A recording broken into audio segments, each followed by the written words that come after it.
at this. There's rainbow everything these days. Whoa. Everybody pinches my butter.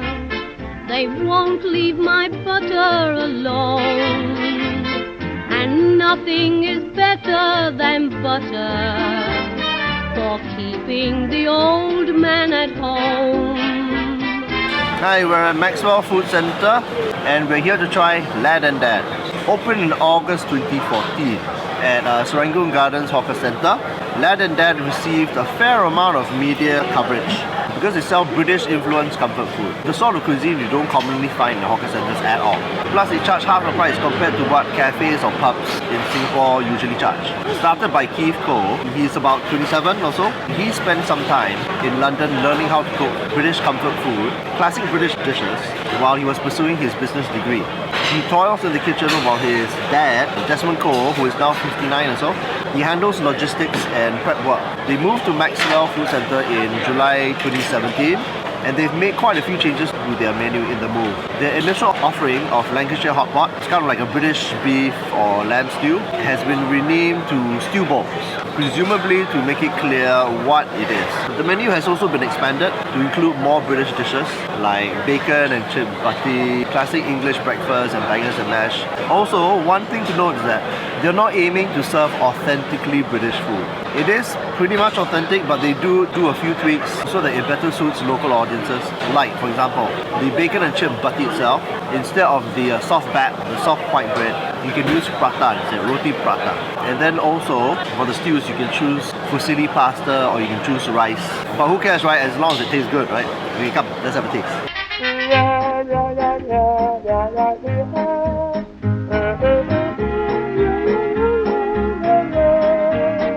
Hello, are you guys open? Yep. Open? Yeah. I'll have the bacon chip butty and the bangers and mash. Sure. Yeah, thank you. There'll be 4 and 8, $12.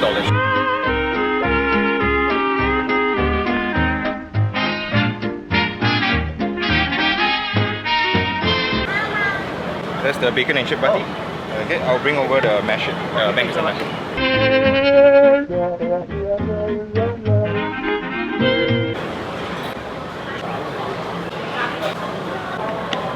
We bought two things today. We bought the bangers and mash and we bought the bacon and chip butties. Okay, let's try the bacon and chip butty. It's got a pan-fried bread. It's got a fried egg with the yolk still intact. And then it's got 3 pieces of bacon. It's got a hash brown. Okay, it's not really authentically British. If it was authentically British, right, they would actually serve chips with it. There doesn't seem to be any sauce in it. Brown sauce, tomato sauce, or Worcestershire sauce, or some sort of sauce. Can't go wrong. Hash brown is nice and crisp. Fried egg, can't go wrong. Bacon, cannot go wrong. Let's taste the bacon on its own. Well, properly fried. The bacon's where all the saltiness comes in for this sandwich. It's nicely dry fried. Perhaps it's a bit on the salty side, but in a sandwich like this, it's actually okay. The hash brown itself is nicely fried. Yeah, okay. Nice and crispy, soft potato inside, savory, fried. There's the buttered bread, which is pan-fried. That's alright. Nice, soft, slightly sweet bread. Toasted, slightly crispy, and it's rich from the butter. It's a good one. Nice. Not bad for $4 actually. I would have preferred maybe a bit of tomato sauce inside. I'm gonna ask them whether they have any at the side. So a little bit of a short update. I went back to the stall and I found out that for the bacon and chip butty, right, they add a bit of beef gravy on it. Or if you're not keen on beef gravy, right, you can have chicken gravy on it. It's not that pronounced in the taste because it's actually being overwhelmed by the taste of the bacon. So maybe a little bit more. But the good news is that there is the option to have tomato ketchup and HP sauce. But they don't really advertise it. It's sort of behind the counter. Back to the vlog. They have the option to put cheese inside, and they have the option to add scrambled eggs instead of the normal fried sunny side up. I would actually prefer to taste a little bit more of the pork flavor in the bacon rather than just the salt. There's a problem about a lot of local bacon here. A lot of local bacon, right, they tend to heavily salt the bacon so that it is properly preserved. It tends to come out very, very salty. Now for the bangers and mash. Bangers and mash. What's bangers and mash? Bangers, basically sausages. These are English sausages, rather English style sausages, but they're locally produced. And it's full of meat and herbs, usually thyme and stuff like that. Pan fried, and there's soft onions, and there's gravy, and there's mashed potatoes. Just try the mash plus a bit of the onions and the gravy. Looks pretty good. Oh, okay, it's good. Very nicely done. The reason why I'm not like oohing and eyeing is because I'm really concentrating on the flavor of the mashed potato itself. It has to be rich, but it has to be not too rich so that the richness from the sausage and the onions and everything else actually blends in together. It's alright. Good. Savory. There's a herb flavor in there. Nice smooth potato. Not the smoothest, but it's okay. A little bit of a potato chunks here and there. So it's kind of like a rough smoothness. It's a bit tangy. The onions are wonderful. Soft, powerful onion flavor, melting. Lovely actually. Oh, there's a bit of mushrooms too. Mushrooms, so many mushrooms. Yeah, nice and soft. Okay, now for the sausage itself. That's what it looks like inside. It looks like an English sausage to me. Nice, smooth, ground meat. There's a little bit of herb and plus there's like bits of fat inside. This is a proper English sausage. Right. Meaty. There's a little bit of fat flavor going inside there. There's a savouriness. There's a little bit of pepper spice inside. They use very little filler. Try a little bit more of the mash. Mashed onions. There's a bit of carrot inside. I'm not sure where it's from. I think it's from the gravy itself. Just $8. 2 sausages. Not the super cheapest thing in the world, but it's good. Especially when you tend to get English food in pubs in Singapore, and they tend to cost a little bit more than this. Twice the cost usually. So here it's about half the price. So this one is like, you take everything all at once. Sausage, mash, onion, gravy. Let's pile on some more. More. One massive bite. There we go. Oh God.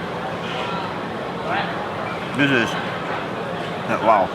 Fairly smooth mash, gravy, savory, soft onion flavor. And then there's this meaty, savory sausage. The gravy has got a bit of tanginess inside there. I'm not an Englishman, but this really hits the spot. Hi, we're here at Maxwell Food Centre. We're at day 2. We're here to try the Lancashire hot pot or the beef stew. There's obviously the Yorkshire pudding over here, and this is what you really go for. They do it homemade, but they only serve it 12:30. And if you know, 12:30 in Maxwell Food Centre is a crazy time. Okay, you cannot get a table at all. So here's the taste. Wow, completely crispy. It's a bit of egg flavor inside. Nice amount of egg content inside. Not floury at all. It's got a little bit of oil richness, fluffy-ish. The inside has got a little bit of that dense eggy bread feeling inside, but it's still fairly fluffy. It's very good actually. Now on to the beef stew itself. It looks very, very chunky. And it looks like there's a lot of beef in here. Like a lot of beef. They have a chicken option as well, but I chose beef. If you've actually seen my channel, right, I don't actually review a lot of Western food, but this is one of the few times I actually do so because it's kind of like value for money. Here's the gravy.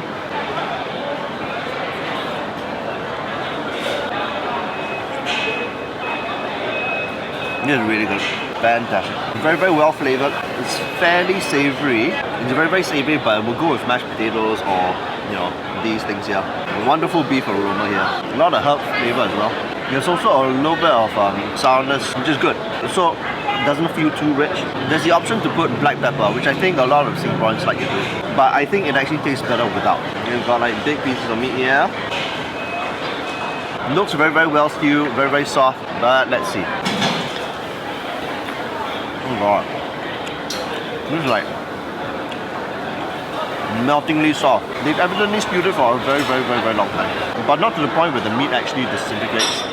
Carrot. Looks soft, it should be soft. And it's soft, wonderfully soft. Potato. Nope. Still firm but soft, it's like wonderful. Oh, there's onions as well. I think I found a bay leaf in here. I'm gonna add some gravy on the Yorkshire pudding. Look at that. This is what I'm talking about. Bloody hell. Oh god. It's more expensive than the usual hawker center dish. $4, $5. This is 10. So even though it's more expensive, right? It actually comes in a very huge bowl and there's a lot of meat inside. You know, it's more worth it than you think. It's probably good for a big eater. Maybe a small eater might want to reconsider. That's what the size is. But this is just perfect for me. And I eat a lot. I mean, that's why I'm doing this, right? All gone, as you can see. Okay, hi, we're here at Maxwell Food Centre to try the final item at Lad and Dad, which is the English breakfast. It comes with a whole bunch of things. Fried baby tomatoes, bubble and squeak, kind of like an onion relish. It's got an English sausage, 2 fried eggs, a fried bread, crispy bacon, and what do you call it? Baked beans, that's right. These are quite a lot of items here, but for 12 bucks, I think it's worth it. It's probably about half the price of what you would pay in a cafe. Let's try the fried. Okay, I don't think I need to try the fried eggs, but anyway, the fried eggs are reasonably molten. I've already broken into it. Okay. The sunny side up. I wish it was a little bit crispier on the edges, but hey, fried bread. Oh, okay. Oh, it's salted. It's buttered with some sort of salt on top. It's a soft, sweet bread. Let's try the sausage itself. It's very tempting to make a joke right now, but I won't. Nice and meaty, nice fat content, strongly savory. Oh, actually, now I'm starting to taste a bit of the pepper cake. Onion relish, stewed onions with mushrooms. Now, strong onion flavor, sweet as anything. There's a little bit of a mushroom flavor, but it's not too distinct. There's a bit of a pepper cake inside. Oil rich as well. Baked beans. That again.